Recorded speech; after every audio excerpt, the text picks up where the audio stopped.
vehicle is driving in the center lane, speeds 85 miles per hour.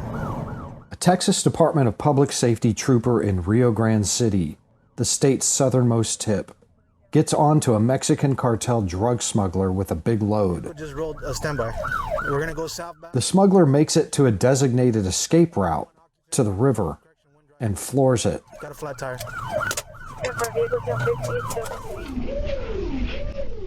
Practiced associates along the escape road slow the state trooper. A log thrown in the road.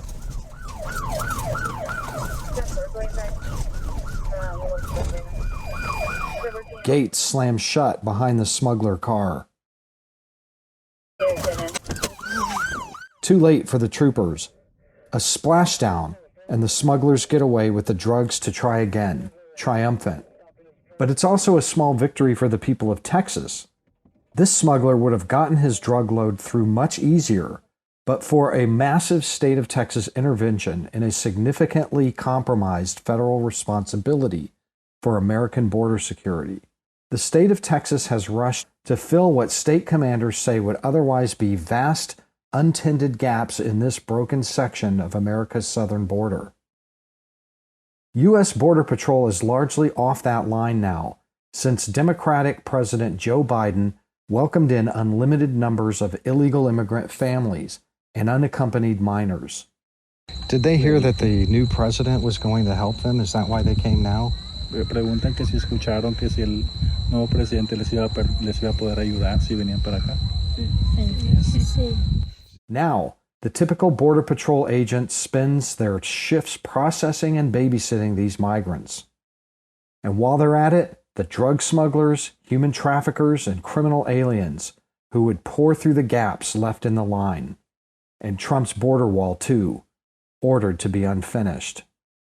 The Republican governor of Texas and state legislature stepped up to fill the vast gaps in the line that opened up as a result, doubling its normal strength in the region. Since the January inauguration of Biden, whose very first decisions brought in a crush of more than 500,000 foreigners, the state is spending hundreds of millions of dollars on air, land, and marine assets to bolster federal agents too busy processing in the migrants to do their old jobs of blocking, detaining, arresting, deterring. It's highly unusual for states to get this involved in federal duty for a broad national security cause like border security. Arizona, New Mexico, California, no other border state is putting in an oar. But Republican Texas leadership felt it had no choice. It also activated the National Guard. Texas DPS Regional Commander Victor Escalon. The state's role is this. So it's support our federal partners. It's support our police departments, our sheriff's departments. They all have gaps. But the biggest gap right now is U.S. Border Patrol. And what's happening is there's an influx of migrants coming across. And you see it that Border Patrolmen, they're already undermanned, and they're being taken offline, off the river, and to maintain that steady interdiction, deterrence purposes. And they're in an office processing 2 to 3, 4 hours a person. And you think about it, 200-300 a night, and coming across in groups. So they're busy, they're offline, the river is wide open. So those areas where the gaps are at, we're going to plug in, with our troopers, with our commission members.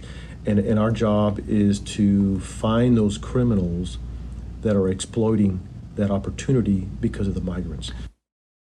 What does this actually look like on the ground? State troopers nowhere near their natural habitat of interstates and highways, cruising the Rio Grande banks, patrolling tough back roads, instead of what they normally do, and also doing a lot more of what they would normally do, putting pressure on motorist suspects, looking for Mexican drug cartel operatives they know infest this whole border region. But as those criminals hit the highways, we pull you over for a traffic violation. And if you have a wide array of state violations: human smuggling, possession of narcotics, driving while intoxicated. There's plenty of state charges, without a doubt. And often enough catching them, like this Mexican mafia assassin who from a vehicle opened fire at a trooper recently. He missed and fled into the brush when a trooper returned fire and was caught by the troopers he'd attacked. Police from other parts of the state are pulling unfamiliar duty. Here, a DPS SWAT team member escorts 2 young teen immigrants just dropped by a smuggler. He's bringing them over to Border Patrol agents who didn't have time because they were processing others.